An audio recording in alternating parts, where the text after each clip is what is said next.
We had a student that passed by, handed us a note. Actually, that's the note right there. If you check it out, handed us a note saying they just heard winter quarter was canceled, just as summer quarter was, and so we did some investigative reporting.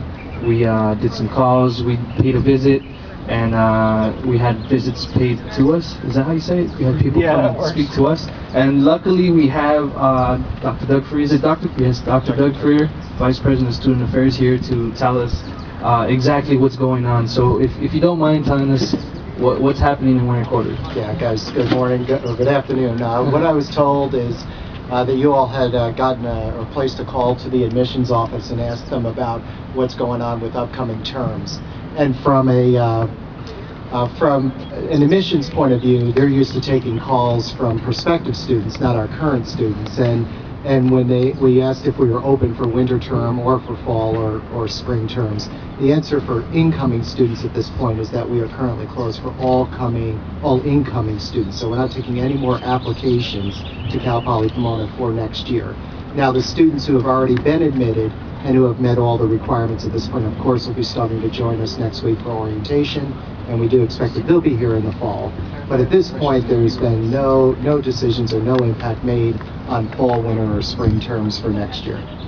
Perfect. And like I told you right before we came on air, is you know, you have to understand where we come from, because we're like watching our backs, kind of like if we were walking some dangerous neighborhood. You know, is we heard summer quarter was canceled on Friday when all classes were closed.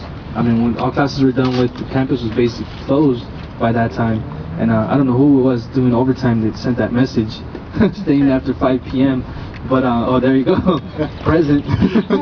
But and I speak personally. I feel it was done so underhanded in regards to it seems like it was so last minute. And I feel that the campus has done a great job so far in regards to at least advising us and stuff coming up. You had P&R, you know, with hiring of any people and whatnot, higher ups, is like there's a transparency that we see there, and this was just done from 1 minute to the next, it seems to us. So can you maybe explain on that, like how the process of like what made you all think, or what made you all just announce it the way you did? Yeah, what we're trying to manage through at this point is a significant budget reduction here at Cal Poly Pomona. So we're anticipating that to be somewhere between $20 and $35 million next year. As you saw in President Ortiz's note this week, this is the equivalent of closing 3 entire academic colleges. That's the magnitude of this cut for Cal Poly Pomona. What that's going to mean for the institution is that we know that in addition to operating reductions, we're going to have to also kind of right-size the enrollment of the institution to once again line up with the number of students that are attending the campus. If you were here 2 years ago, you'll remember that we were over-enrolled at that point.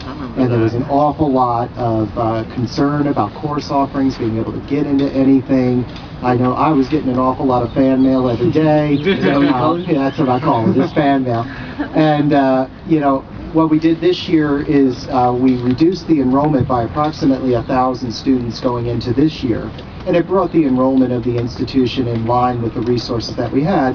And while, you know, I'm sure everyone didn't get everything that they wanted this year, I'm sure if they were comparing this year to 2 years ago, they would say it was a much easier year. And the lesson learned from this is that we have to continue to keep the enrollment of the institution in line with the resources we have.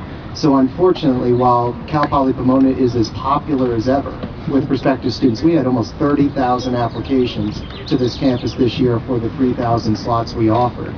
And but the reality is that we have no business of bringing too many students into the institution and then not being able to provide them the kind of education that they've signed up for. Right.